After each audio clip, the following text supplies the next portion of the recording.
everyone, and welcome. I think we're live. Hey everyone, welcome to the live stream. Let me know in the chat if you can hear me okay. We're going to be doing a lot of awesome stuff on this live stream, kind of talking about winter camping as a general topic. But we're going to be going through a few different things like planning for winter camping trips, travel, gear that you need, the differences between an overnight winter camping trip and a multi-day winter camping trip. And that's relevant because I got back from a 4-day winter camping trip a couple weeks ago with two other guys, Kane and Marty. Marty's actually going to be having a live stream right after this talking about an upcoming trip that he's going to have, where he's going to go over all the gear that he uses, why he uses it, that kind of thing. So definitely go check Marty Morissette, his YouTube channel, and his live stream after this. But really excited for today's topic because we're going to be going over a lot of awesome stuff. All right, we got sound, but apparently the mic volume is low. So let's see if we can boost that up a bit. I'm just gonna play with some settings here. That should do it. Let me know if the mic is better. If the mic is better now, that should have. I'm dealing with a new setup right now, so that should have helped a little bit. But is the volume better? Is the volume better?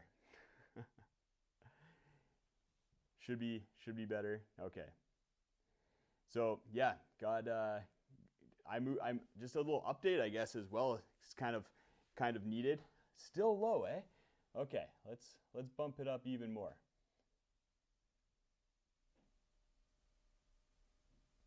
That should really do it. That should be pretty loud. That should be pretty loud for you guys. I don't think I can make it much louder than that, so I apologize. I'll try and figure it out for the next one if it's still too low. But otherwise, update. I've moved back in. I guess the last live stream I had was that November, kind of before I started my honeymoon. So Steph and I went on our honeymoon for basically all of December. And then we moved right before our honeymoon. So we like moved on November 18th, and then 5 hours later, after we moved into our new house, all our boxes just in our house, we then hopped on a plane to Thailand and spent a month going around Thailand and the Philippines. 20 days in the Philippines and 10 days in Thailand. So that was a lot of fun. And over the last month, basically, I've been kind of creating this new studio here, and pretty stoked for it. So this is going to be the kind of like the live stream backdrop here, and then we're going to have another backdrop. You can kind of see it here. It's kind of wood paneling. That's going to be another backdrop. I can just kind of turn everything to the side, and then we're going to have that as a backdrop. Just for some stuff like where I just want to maybe do a first impressions or just go over some kind of gear in a studio in a studio setting. I'm still going to be doing a lot of videos from basically all my videos are still going to be from the trail. You're going to be seeing B-roll from the trail. I'm still testing a lot of gear on the trail. I'm not really transitioning to more studio type content. It'll just be something that I have in my back pocket if I want to fire off kind of a quick video with some information that I think is going to be important to you guys.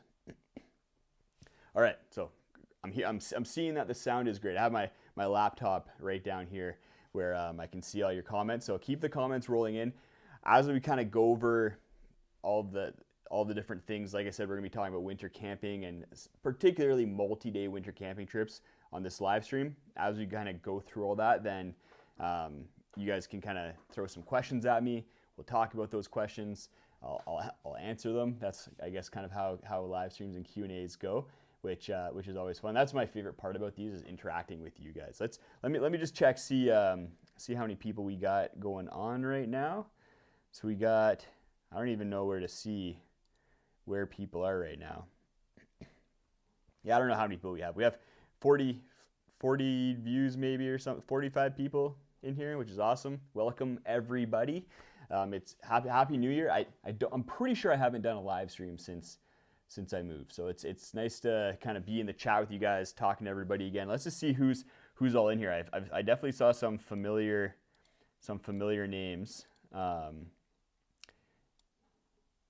So we got We got backpacking and blisters podcasts in here. Those guys are awesome.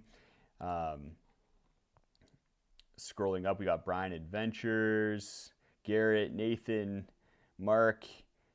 Definitely a lot of Rob. Definitely a lot of people that I've seen around a bunch here. So welcome everybody. Just save your questions. I'll do another live stream maybe a little bit later, more of a general Q&A. This one's about winter camping. So just kind of save your general questions. I saw a question there about like the Big Agnes Repeat SL, the 2024 version. So I'm not going to really be talking about kind of that new, some of that gear that I'm testing out. So we'll do another live stream in a bit, and we can kind of go over all that fun stuff. So yeah.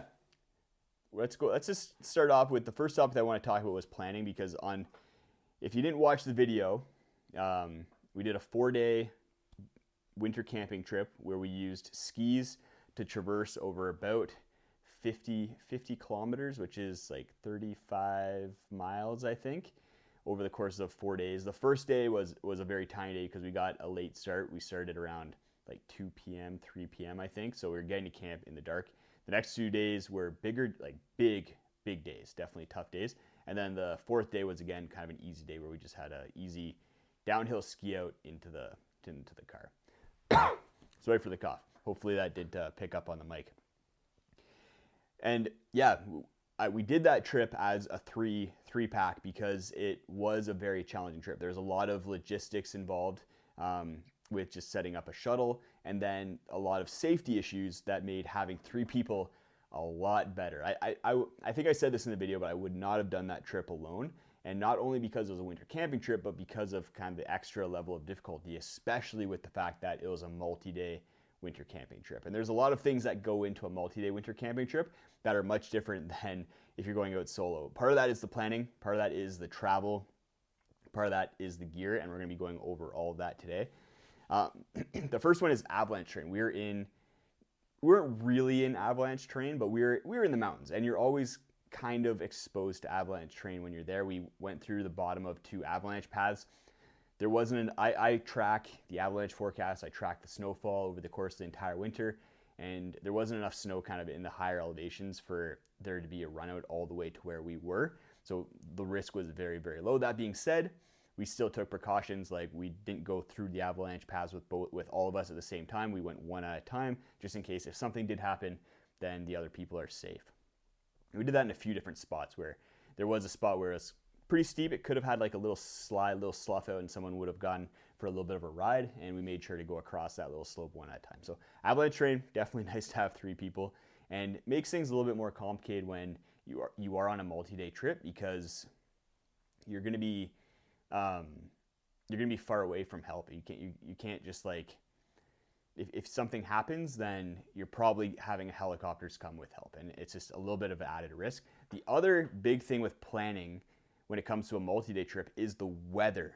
You can't really look at the weather and be like, okay, it's going to be minus 20 overnight tonight, so that means I need to bring a minus 20 or minus 30 sleeping bag. You're all set. You got to look at the weather over multiple days, and because you're looking further, the odds of the weather not being accurate are that much higher, especially in the mountains. Oh, we got more people showing up. Welcome everybody.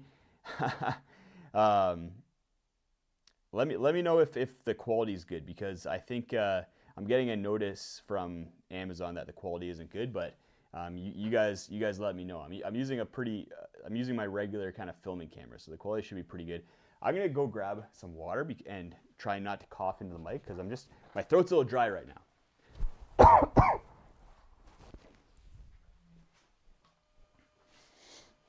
Okay, I'm back. This is a bit of a gong show live stream, so I apologize for that, guys. But I'm just getting back into the swing of things. Even from a YouTube perspective, the last month has, like, going on a honeymoon, then moving and kind of settling in over the last little bit. The last month has been kind of crazy. So I apologize. We're definitely just figuring things out a little bit up in the Justin Outdoor Studio. Before let's finish off the planning, and then maybe we'll do a couple topics. Then maybe I'll give you a little bit of a tour of what's going on in here. I'll just like, because the camera is a little bit mobile, so I can kind of take you around and show you what's going on. All right, so we talked about weather. So you got to be looking at a forecast for 4 days, long period of time. We checked the weather using the Garmin InReach as we were going along, which was super helpful. It never really changed from the forecast. That was good.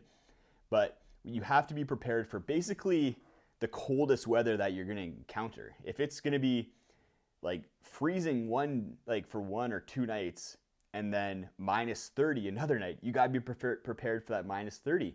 And that's what happened to us. It was minus 35 the first night.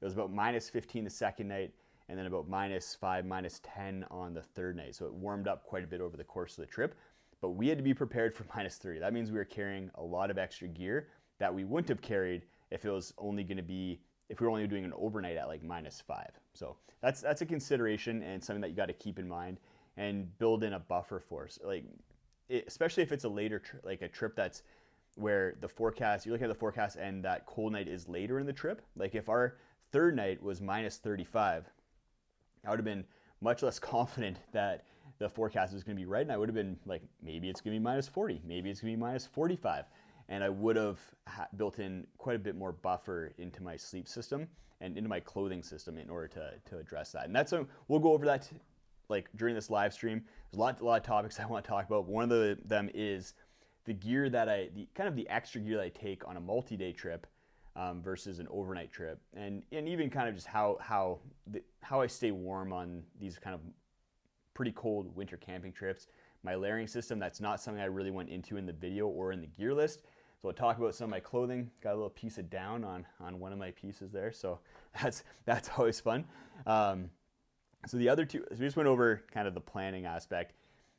The other part of the planning was Marty was flying in from Ottawa. So he was getting in around like just before noon, and then we had to drive, grab some stuff, drive out to the mountains, set up the shuttle, and then start hiking. So we had to plan a trip that was going to be kind of fit into that schedule because he had to then leave on day 4. So we had to plan that properly. And the other big thing with this trip that turned out really well, probably better than we really deserved, was the planning of the difficulty and the length and elevation. We were all beat. We were completely zonkered after this trip because it was a very, very difficult trip. We, like I said, 50 kilometers.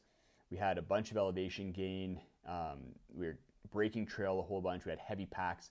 So we're in pretty rough shape at the end of each day, and we were getting to camp basically at dark or just before sunset.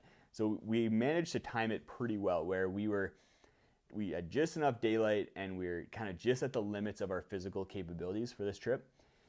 We did have options, so if it was easier, that would have been great. Like the 3-day trip that Kane and I did last winter, that was easier than we expected, and that was A-okay. If this trip was more difficult, we did have some backup plans and some exit strategies in order to deal with that. So we didn't go into this trip thinking, oh, we're going to be able to hammer this out. We're in such good shape. It's going to be an easy trip.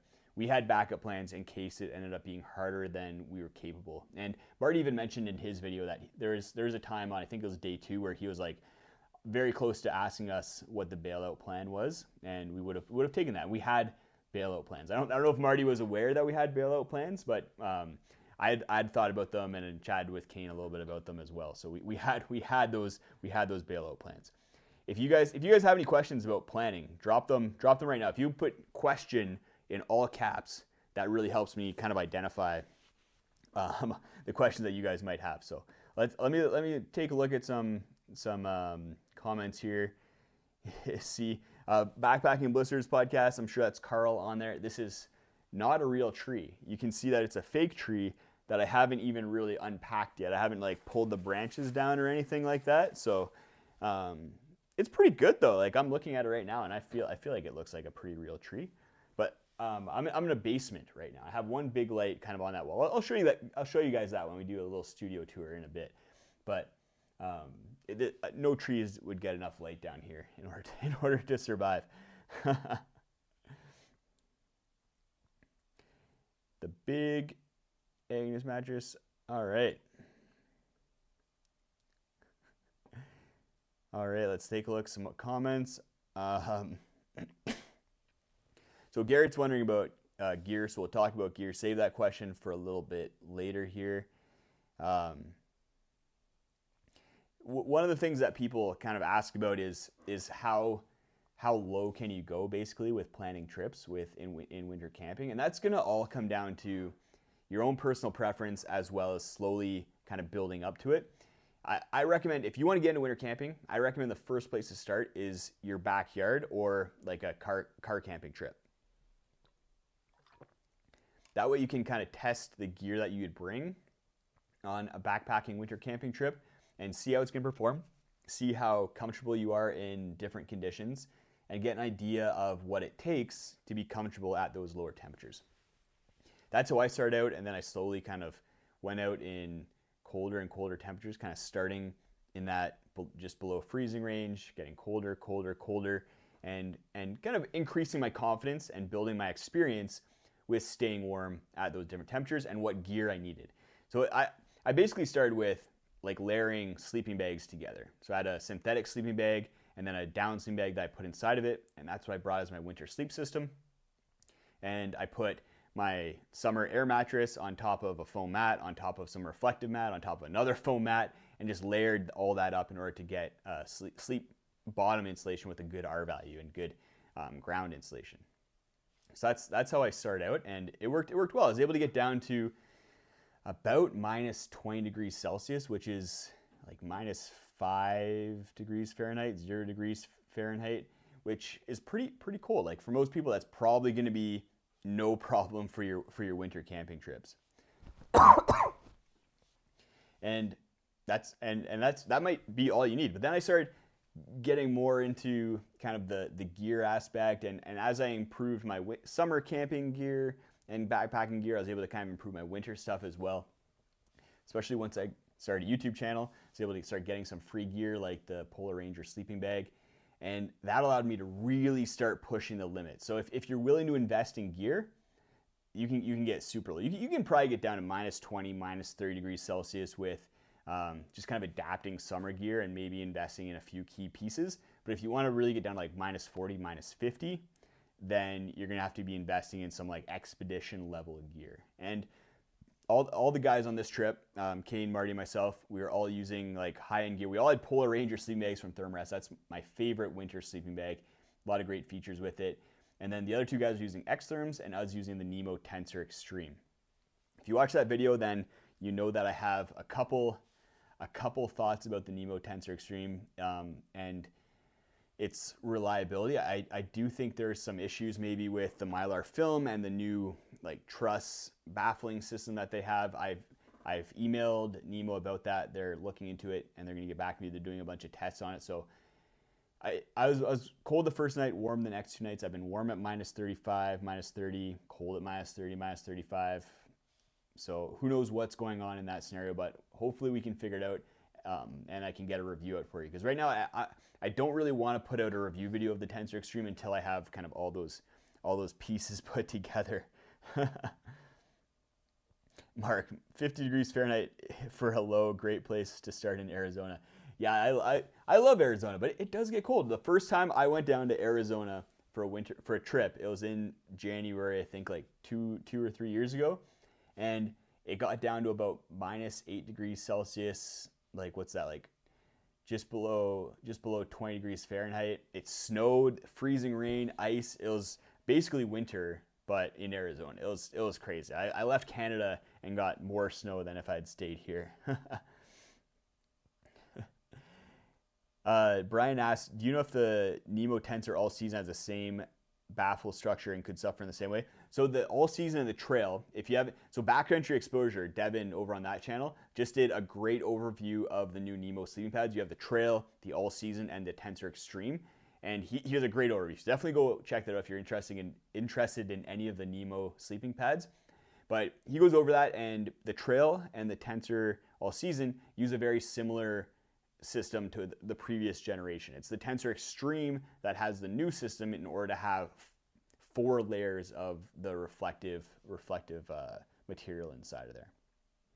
Oh, we got Marty Morissette in there. Like I was saying, go check out Marty's channel. After this, he's going to be doing a live stream talking about winter camping gear and what he brings in order to stay comfortable and warm on those trips. I love watching those videos. He deep dives into them, and it's really, really cool to see. So great questions. The other thing I want to talk about is travel and then gear. So we're going to talk about, and we'll go over some of the differences between overnight trips and multi-day trips as we go over this.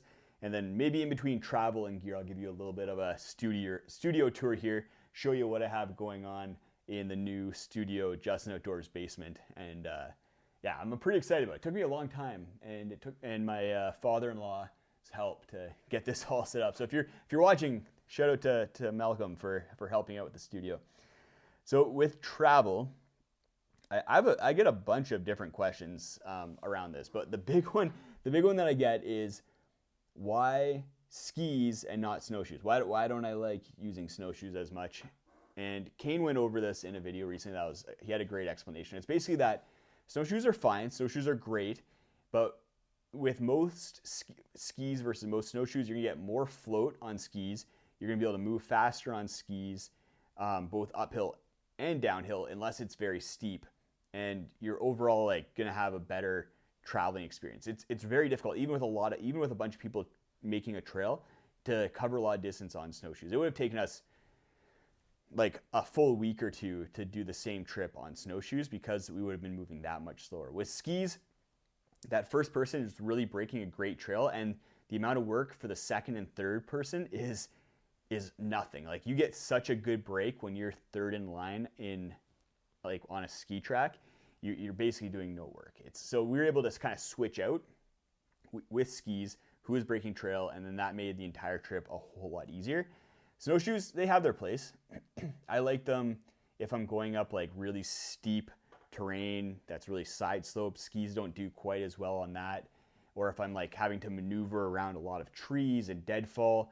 Like, if you encounter deadfall on skis, like, and having to take your skis off in order to get over, that's a big pain in the butt. Snowshoes handle that a whole lot better. So if you're not really on like a trail, then snowshoes might be a better bet if it's like really tight and a lot of downfall.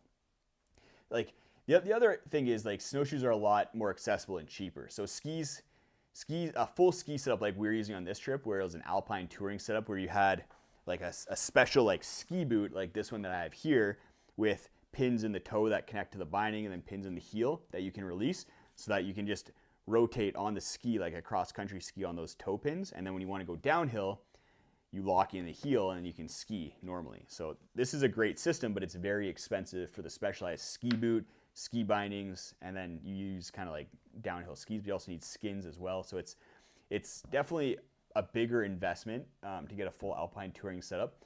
That being said, Decathlon and Black Diamond do make a kind of a alpine touring ski that works with like regular snow boots. So you can check that out. They're a little bit more expensive than snowshoes, but you're going to be able to move a lot faster on them as well. But snowshoes are generally going to be cheaper. You get snowshoes for like under $100, which is awesome. The other thing with travel is, like I just mentioned, sharing the load. The other thing is, on this trip especially, was route finding. In the winter in general, route finding is going to be difficult because the trail is covered in snow, and you can sometimes kind of see like a cut tree or like a general path. And I've gotten pretty good, especially after the Great Divide Trail, of being able to follow just like a pattern kind of through the woods without there being really a trail. And in the wintertime, I kind of am able to do that like better than I expect. Like I kind of like, I'm proud of myself when I'm out there, I'm following a trail. I'm like, wow, I really stuck to like the trail without even being able to see a trail, just because I can see the patterns in the topography where someone would put a trail, and then maybe like some small gaps in trees and things like that. It's kind of cool. The more experience you have navigating without a trail, the better you're going to get at it.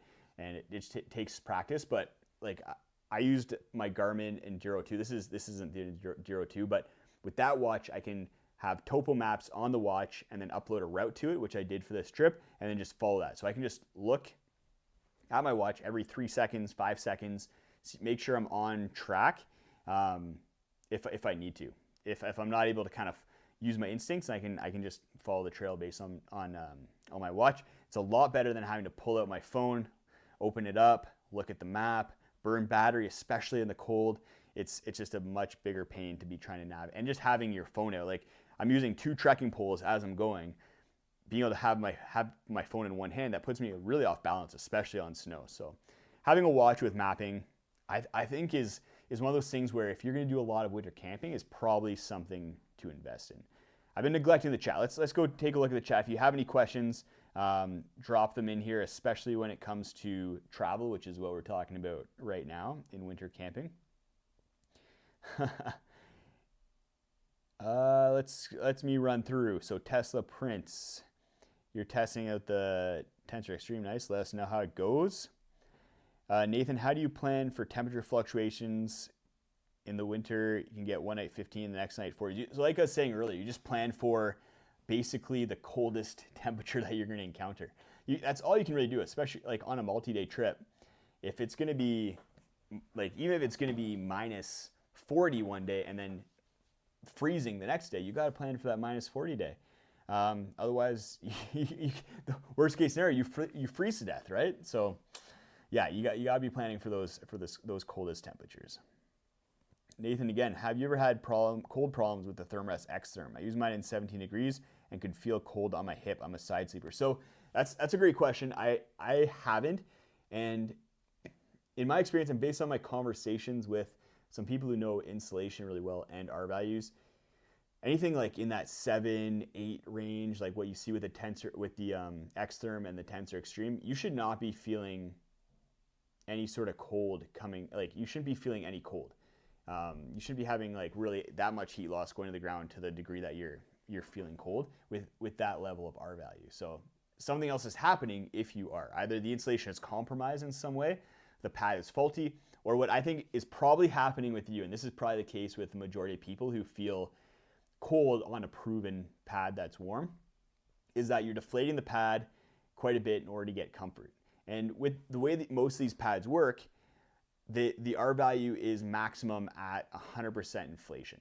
And if you start deflating the pad a little bit, then you're going to be losing R value. And with the X-Therm, I find that particularly noticeable. So if you have the full 3 inches of the pad inflated, like it's fully 3 inches and you're laying on it and it's kind of like hard as a board, you're getting maximum insulation. If you deflate it so that it's about 1.5 inches at your hip, then that's essentially halving the R value. So you're dropping from, I think it's 7.3 now, down to like what's that, 3.65.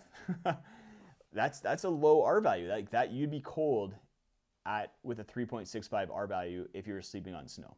So even if you deflate it to 3/4 full, you're still gonna be dropping it down probably at that point where you're gonna start feeling cold, where your body is compressing it the most, which is gonna be your hip and then probably your shoulder after that if you're laying on your side, or your butt if you're laying on your back. Colin, hello from Calgary.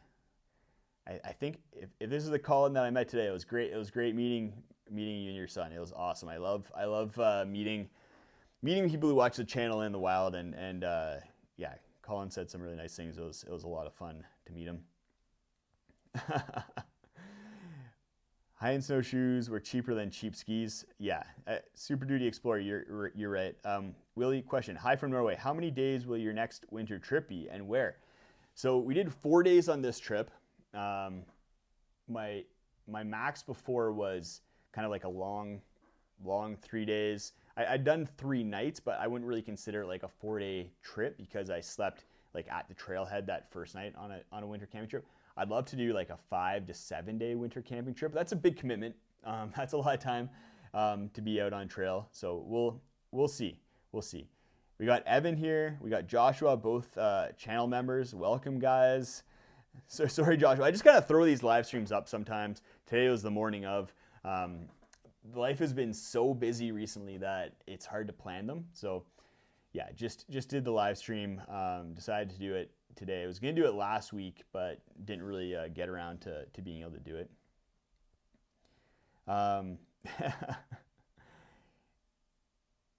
Yeah, so if you guys have any questions, like I said, put question in all caps and then ask question. Makes it a lot easier to pick out. Marty next year wants to do 5 days. Let's do 6, Marty. Let's do 6 days. Let's just 50% more days. We'll really push. We'll do some crazy trips. Um, you guys let me know in the let's do a pool. Pool. A poll. Do I remember how to do polls here? I don't know.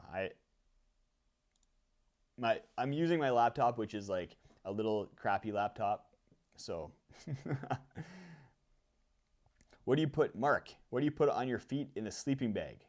Maybe we'll get into that. Sorry, I don't mean put your question in all caps. I mean put the word question in all caps and then write your question. You can write the question in lowercase if you want to, or like standard grammar where the first letter of each sentence is capitalized. So I promise I'd do a little tour of the studio. So we'll do that right now, and then we'll talk about gear, because there's a lot of gear questions flying in, and I really want to talk about kind of like water cooking. A lot of people had questions about like how you filter water in the wintertime, which we'll get into. Freestanding tent versus pole tent. I used a freestanding tent on this trip, which I haven't done a whole lot on winter camping trips because I usually prefer pole tents. We'll talk about why I might prefer one or the other. And we'll talk about warmth, how I stay warm. I'll show you guys my base layers and talk more about these, because these were key to the entire setup on this winter camping trip. I did not take these off once, and I'll explain why. And I'll tell you whether they stunk or not. We'll talk about electronics too, because I had to keep electronics warm on this trip, and we'll get to some like general questions at the end about like why no fire, how is recovery, why no pulk sled, things like that. So let's jump in and do a little. Okay, well, we got some questions. Let's answer the questions, then we'll do the studio tour. Okay. Terry, what software did you use for route planning? So these days I'm using Onyx. I used to use Gaia a lot, and I started using Onyx this past summer. I just have been really liking its like mapping capabilities and kind of been drawn towards that. There are some things that I would fix, and we'll see. They sponsored the channel in the fall just as a disclosure. And I was hoping for more kind of like dialogue and back and forth with them during that, but there wasn't that much. And there's some things that I want them to work on and fix before like I really start like saying, yeah, Onyx is the best. Honestly, I don't think any of the mapping software right now is really that good, but Onyx is the least worst at this point for me. Evan, what gear should I start with winter camping? So we'll save that question, Evan. Save it, repost it once we talk about gear, and we'll talk about that. And all these gear questions, just save them, and then throw them at me once I finish doing my little kind of talk about gear. Let's go do a tour. Hopefully I don't knock my laptop off the ground right here. So, all right, let's all right. So here we are. There's me. Here's kind of a setup. Let's turn me around, and I'll show you guys where I'm at. So here's my little desk. Here's my shiplap wall that I put together all by myself, which turned out a lot better than I thought, considering wood is very unreliable and has a lot of flaws in it. But I got to buy a nail gun, which was fun. And I have this lighting setup up here, just a bunch of like piping that I screwed in the ceiling with the help of my father-in-law, which is awesome, and then a whole bunch of different lights. We got a fireplace right there, which is nice because it gets a little bit chilly in here. Some storage, some more storage, a little couch with a TV for when I need to take naps, when I get tired, and then my editing setup over there, a little kitchenette, and I put up a little sound curtain over there. So this is the setup, and then storage basically in a whole bunch of different places all around the house. Let's see if I can get this back to the spot where I had it before. Cool. Yeah, there we go. That should be a good location. So that's the new setup. Is it in a good location? Let's see. Yeah, that's fine. That'll work.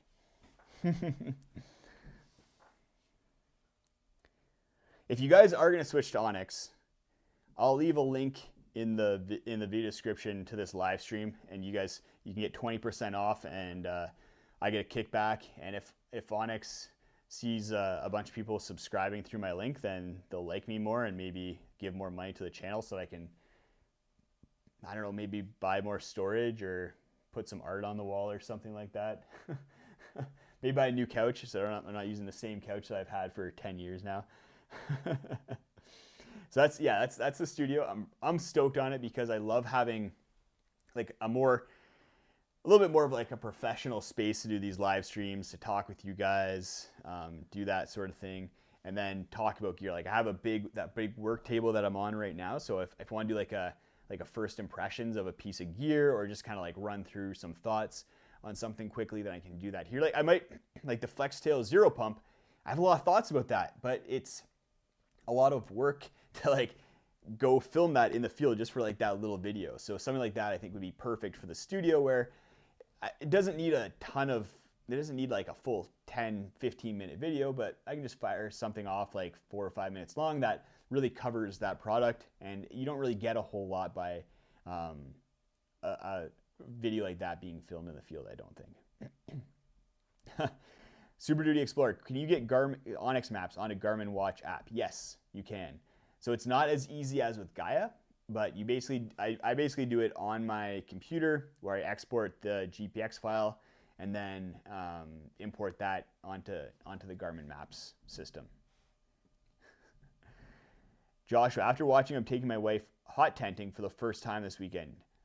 Too bad not much snow in Michigan. Hot tenting is an interesting one. Maybe we'll talk about hot tenting a little bit, because I think hot tenting is really one of those things where like it could be a great way to get into winter camping, because it does provide some warmth in those evenings where it's really tough to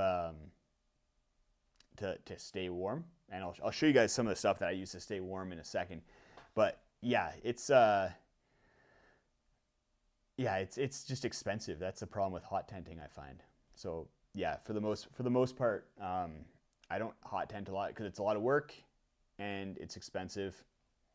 But mostly because I'm lazy and it's just a lot of work. So a lot of the time I just put on a lot of layers in order to stay warm. And maybe we'll get into that right now. So on this trip, where's my, actually no, we'll start over here. We'll start with the base layers. So on this trip, I used a new base layer for me from Decathlon. So this is like one of their ski base layers. It's fully polyester. I was a little bit worried about that because polyester stinks, and I was using this for 4 days straight, and I was really worried it was going to stink. But it's apparently treated with an anti-odor technology, and it's like an ASTM standard anti-odor technology. After 4 days, it honestly didn't really stink that bad. I stunk worse than this did. So I took this off, showered, and then smelled it, and it had some funk to it, but it wasn't too bad at all. So very impressed with this. You can go check out my full gear list, which includes this down in the video description. It's over at packwizard.com, which is I'm part of the development team for packwizard.com, but I think it's by far the best like gear list tool on the internet. You can also do a whole bunch of research into sleeping pads, down jackets, tents. We have like thousands of different products on there. You can compare them all and filter them in order to do research into what you want best. We recently added a page called the Gear Research page, where you can see what the most popular gear during that day was, as well as some of the top deals. So we rank the deals, best deals for like percentage off sleeping pads, tents, that kind of thing. And you can get some. I go to that site. I go to that page every single day, and there's some crazy deals, like 50% off some like really top-end sleeping bags and sleeping pads. So definitely go check that out, packwizard.com, or the link in the description. So the Decathlon base layer, I never took this off. I wore the leggings and the top the entire time. And because it's made with polyester, it didn't really hold on to a lot of moisture. And that's the key. If I was wearing merino wool, a merino wool base layer, it would have held on to a lot more moisture, and I would have probably had to change before going to bed, or I would have been introducing all of that moisture into my sleep system, which becomes a big problem on multi-day trips. The last thing you want is to be introducing moisture into your down layers. And down layers are probably going to be the bulk of your insulation. So your sleeping bag is going to have to be down, otherwise it's going to be like this big, because synthetic insulation is just gigantic. Same thing with your down jacket. Your down jacket is probably one of your most versatile pieces of insulation. I use the Rab Mythic Ultra because this thing is insanely lightweight and very warm. It's expensive, but it's a very solid jacket made with some great materials. If this is out of your price range, and you live in Canada or Europe, then I definitely recommend the Decathlon Simmond down parka. This thing is also amazing. Has some more pockets, which I really like, but it's like a little bit heavier. I think it's about 150 or 200 grams heavier. So that the Mythic Ultra from Rab was my down installation, and it was amazing. It compacts. It's so compact, which is great on a 4-day trip, and is just generally an amazing piece of kit. Okay, there we go. Let's just check in the comments again. So yeah, so that's one of the things. That's kind of my installation. After the base layer, I used this Polartec Alpha fleece. So I had a top and then a bottom as well, and this would be at camp. So I just wore the base layer and then my shell jacket, shell pants out to research Sky Tour. Love those because they're super breathable with using electro spun waterproof breathable membrane, so they're kind of air permeable and I find breathe very well, so I can just leave the shell material on while I'm hiking, where a lot of people need to take their shells off because they overheat.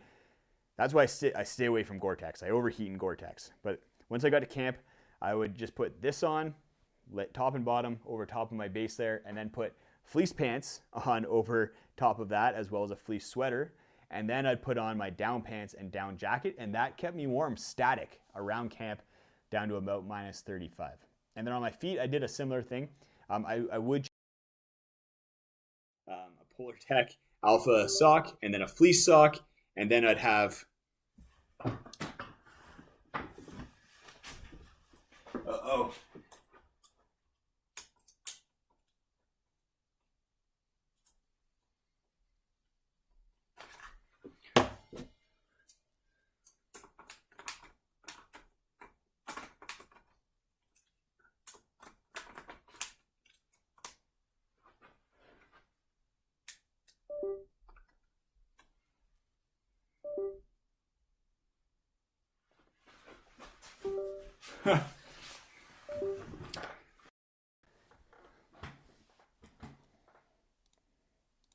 So I think the stream just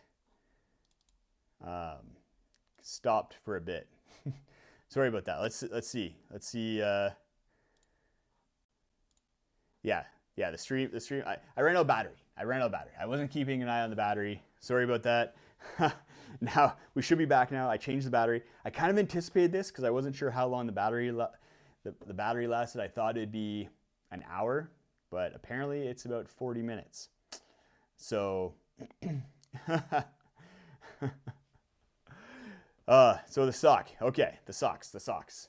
Yeah, so I used Polartec Alpha socks. I noticed that right away because it went ding ding. Oh, thanks. Sorry guys. This is technical difficulties as we get used to the new set and everything. I'm gonna have to buy like an adapter, power adapter for the camera or something, so I just can run unlimited. We can do 3-hour live streams. So yeah, Polartec Alpha socks, then a fleece sock, and then a synthetic bootie, and then my like over bootie that would go up to my knees. So that was my foot system.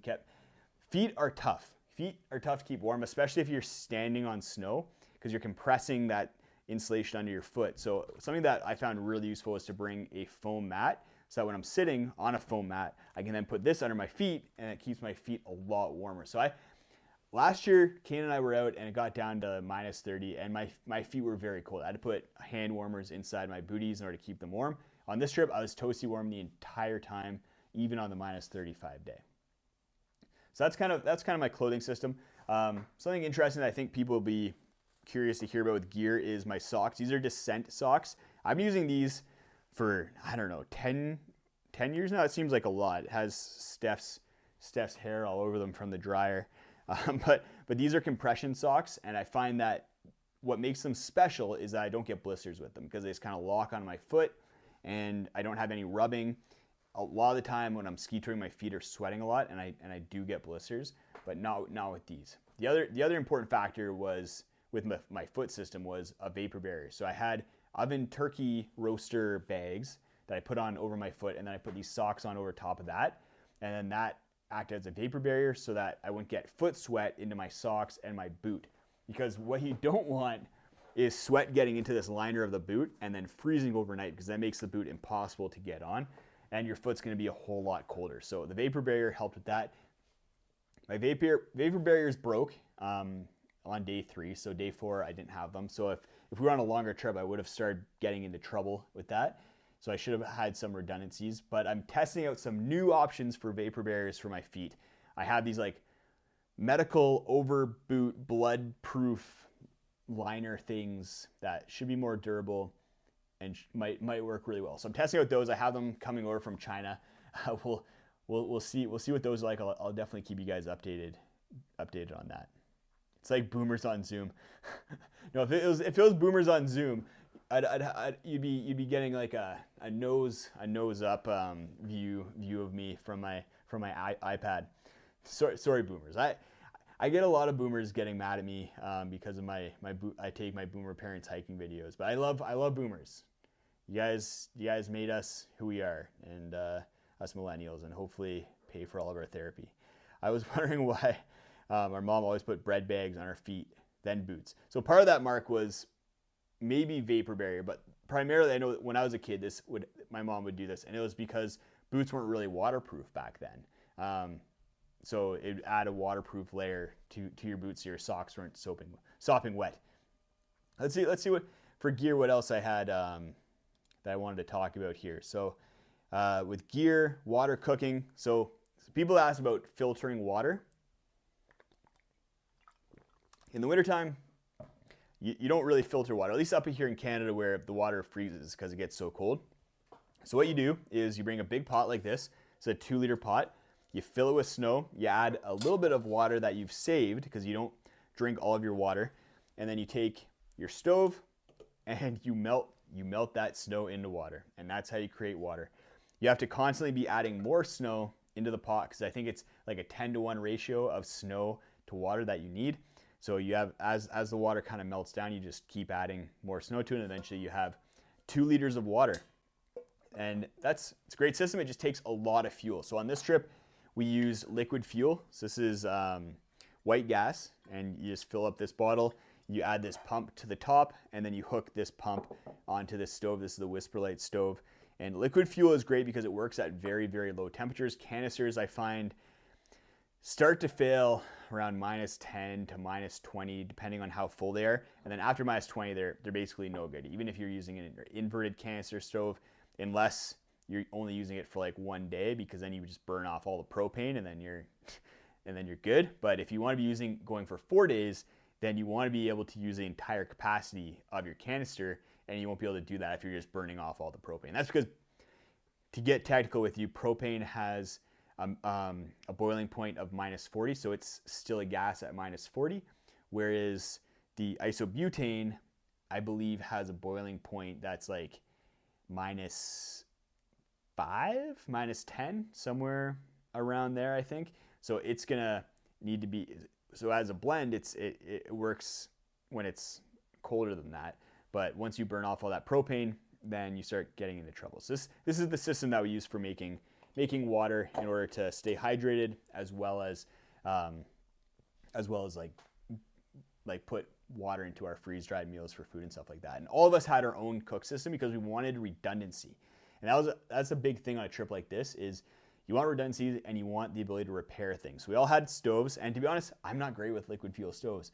I didn't have this in the video, but I was having troubles with my liquid fuel stove because this little tube came out a little bit, loosened up, and I wasn't able to like figure out and troubleshoot that. So that was an issue, and I was having to borrow Marty's stove, and it was this whole big thing. I don't like liquid fuel stoves, but I learned a lot on this trip about them from the guys. But if you are going to be going on a trip and you're buying a liquid fuel stove, then just make sure that you're testing it out and playing around with it before you do so.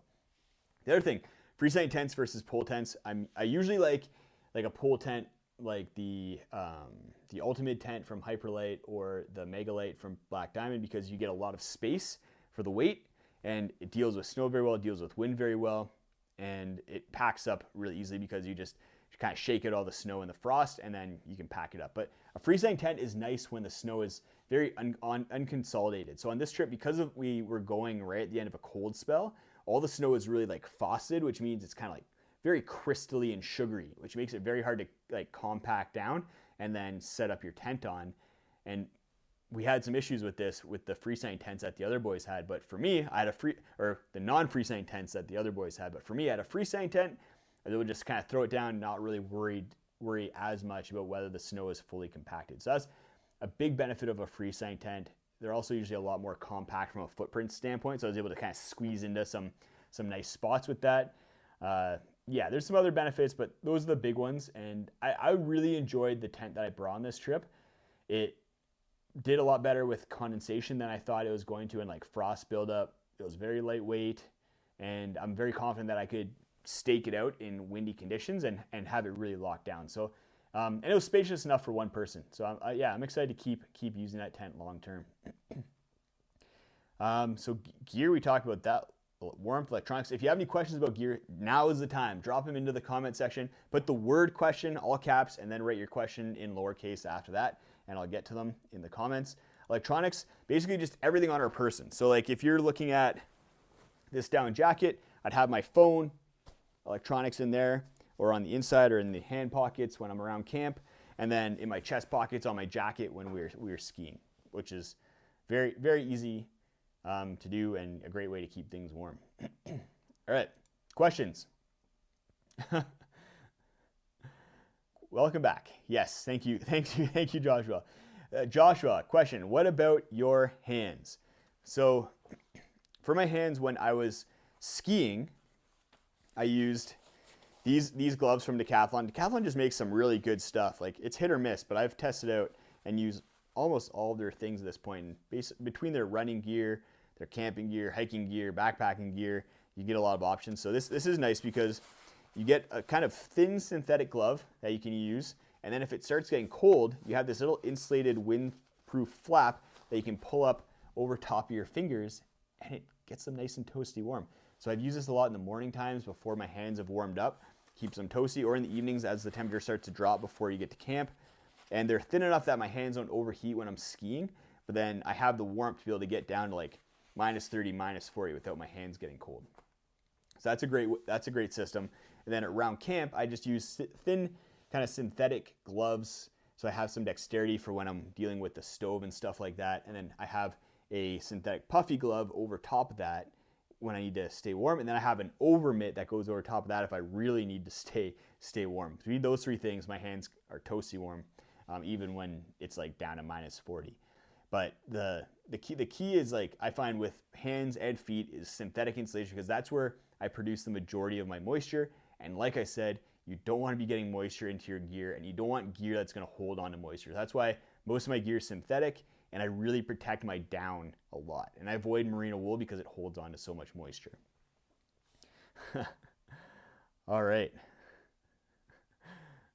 Which stove is that? So this is the Whisperlight stove. Like I said, if all my gear is going to be in the gear list, that's in the video description at packwizard.com. You can click that link and get links to everything, as well as like all the gear that I used on this trip. I also did like a breakdown video before this trip of all the gear that I was bringing and why, so you can also go check that out. Let's question, what are you using for gloves or mittens? Just got you, Joshua. Chase, what is your system for storing water? So I use two things. So I use a platypus bladder that I stick inside my inside my jacket, and that's what I like sip on throughout the day because it's in my chest pocket. That did fail on me on this trip. Bladders, I've said it for years, bladders always fail no matter what at some point in time. And this platypus bladder, it failed on me and leaked. It looked like I peed my pants. Didn't make it in the video, but it happened. And then I was without a platypus bladder. That was at the end of day 3, so it wasn't too big of an issue. But that's the way I carry water most of the time. In the future, I'm going to be bringing a backup platypus bladder because they fail. And then I also have a Nalgene HDP Nalgene, which is kind of their softer Nalgene plastics. It's lighter. And that's where I store a liter of water during the day, and I store that inside a Nalgene insulated koozie, and that stays good. Like if I put boiling water in there, that'll stay warm. Not warm, but it'll stay unfrozen throughout the entire day. Joshua, can you provide links to your gloves later in the video description? Check it, all the links are in the pack on the Pack Wizard gear list. Go check that out. Comment if there's something that's not, and I'll make sure that it gets in there. Nathan, I know some electronics have troubles in extreme cold. In your experience, does satellite communicators have any problems? Yes. So I've been out in like very cold temperatures. You guys have seen it, minus 30, minus 40, minus 50 overnight. I've been out minus 40 kind of like in the evening. And in that kind of condition, even if I have my satellite communicator in my chest pocket, but on the like outside chest pocket, it'll tell me it's like too cold and it'll shut down. So you have to keep them warm. So you have to keep them closer to your body when the temperatures get extremely cold. But yeah, they do have issues when it's very cold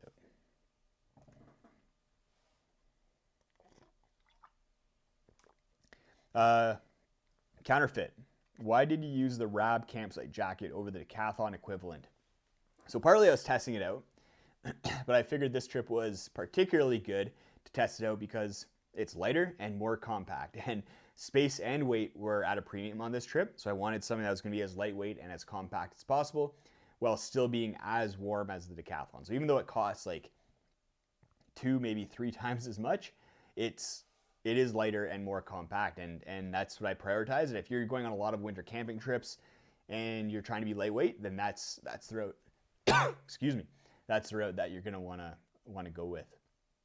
The decathlon jacket's great. Like honestly, it's probably one of the best winter camping value products out there. But the RAB jacket is pretty nifty. It's just, yeah, one of those pieces. It's kind of like Dyneema tents. Like you don't need a Dyneema tent. You can save a lot of weight with a polyester tent or a nylon tent, but once you start shaving off those grams, it gets a little bit addictive, and you can really start doing some pretty fun trips and feel pretty good at the end of them if you really drop a lot of weight. And that was one of the things with this trip.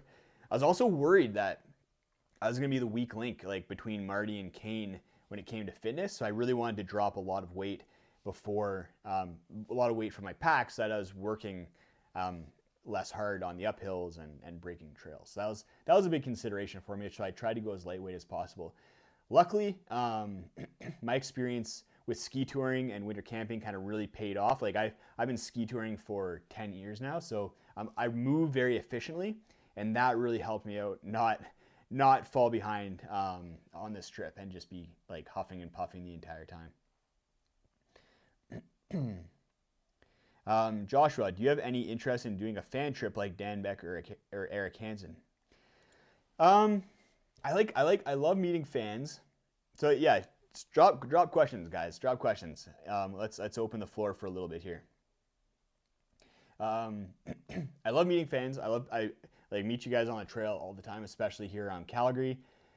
But I think if I was going to do a fan trip, I'd want it to be done in a certain way, and the different companies that have reached out to me to put together fan trips, I just they haven't been what I've been looking for, so they haven't been a good fit for me, and for that reason I haven't jumped on that. But maybe one day, we'll see. Some other questions that I randomly get are like, why didn't we have any fire on this trip? And part of it, the primary reason, I guess, not part of it, the primary reason is that fire isn't allowed in a lot of the campsites and national parks. And even if they are allowed, you can't. You're not allowed to harvest deadfall. So it kind of makes this scenario where you have to break the law either way to have fire. The second reason for no fire is, like I'm kind of lazy, and it's a lot of work to be putting together fire. It's a lot of work when you get to camp to set up camp, get water boiling, get food going, and then go chop down trees, chop the trees up, keep the fire going. It's just a lot of work. Like we're not spending, like if you watch the trip video, like we're getting to camp at dark, and then we're so tired that we're going to bed basically as soon as we've made enough water to stay hydrated and then eat. Like we're going to bed at like 8 p.m. So we're not kumbayaing around a fat fire. If we're going to like on a smaller trip where maybe we're covering like 5 kilometers, getting to camp with like 5 hours of daylight left, then maybe we'd have a fire in that kind of scenario. But yeah, not on this kind of trip. I also get the question of why no pulk, like sleds, and that's because in the mountains here you get a lot of side slopes, and you go downhill. Sleds are just a lot more unmanageable in those kind of scenarios, and they're also a little bit more difficult to kind of pull through that deep snow. The other issue that I find with Polks is that even if you're on a trail that's nice, if you're dealing with a lot of deadfall and kind of trees across the way that you have to go around, then it's a lot harder to do that. So like we would have been spending an extra 30 minutes probably a couple times each day just maneuvering Polks if we brought them with us, which would have probably negated any benefit that they would have had for us. We were able to move pretty quick. We also don't have the heavy packs. Like our packs were at the absolute max 40 pounds.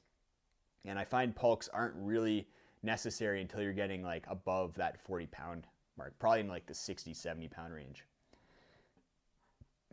Any more questions? Let's take a look.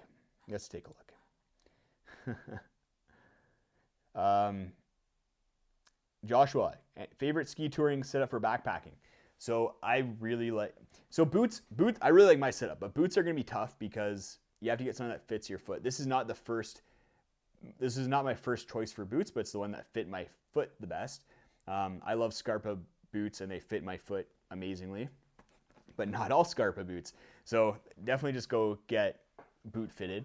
And then for bindings, I really like a minimal binding. I find the the Marker Minimalist is oh no, I just marked up my desk.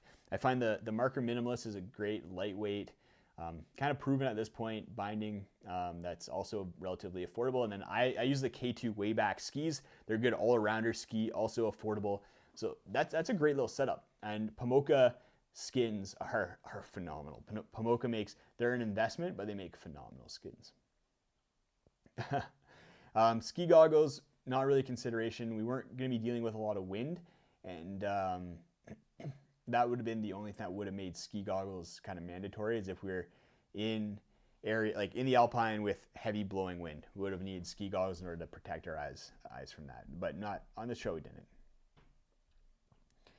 Sunblock, great question. So we brought sunblock, and I made all of us put on sunblock every single day. I think we might have forgot the last day, but yeah, sunblock is important. You got to be getting, even though it's wintertime, you got to be getting your nose, cheeks, especially your nose. It can get sunburned really easily. And then you need to be sunglasses, even if it's overcast.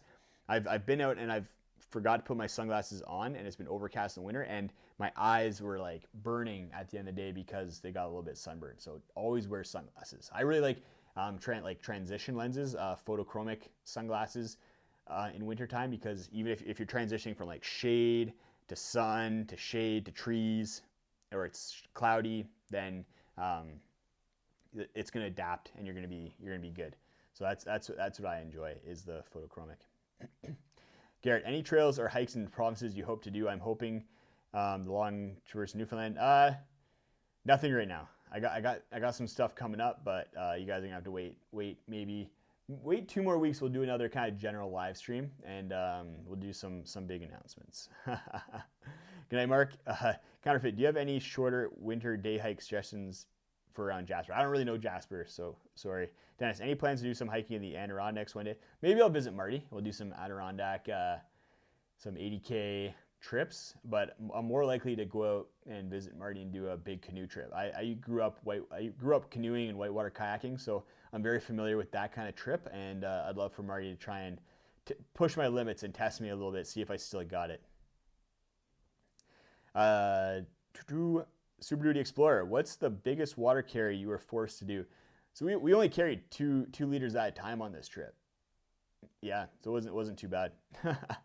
So I think we're gonna close it off, guys. Thanks everybody for joining the podcast, the live stream. Go check out Marty Morissette's channel. He was in here. Marty, Marty, Morissette, MOR, maybe 2 R's, ISETTE. He's doing a live stream right now where he's going over all of his winter gear for an upcoming trip. So he's doing a live stream, and I watched his last one, and it was phenomenal. I learned a bunch, and you guys will learn a ton if you go check that out. So yeah, thanks for stopping by. Sorry for the technical difficulties. Looking forward to doing some more live streams in the new set. Really appreciate everything. Thanks, Joshua. Really appreciate. Always lovely having you on the podcast or on the live stream. I don't know why I keep calling it a podcast. But thank you for the super chat. You guys rock. It's been great getting back into the live stream kind of seat again. I love interacting with you guys. I love answering questions. Love talking about different subjects and gear. And we'll get back into this. I like doing live streams about once a month, maybe more often. So we'll do some more of them. And I might even I was talking about using the set for kind of like talking about different products. I might even do some like bulk first impression live streams where I'm just like, yeah, I just got like 5 new pieces of gear. Let's live stream it, talk about my first impressions, answer your guys' questions about them. I think that could be a fun use of the studio as well. But yeah, thanks for stopping by, guys, and we'll talk to you later.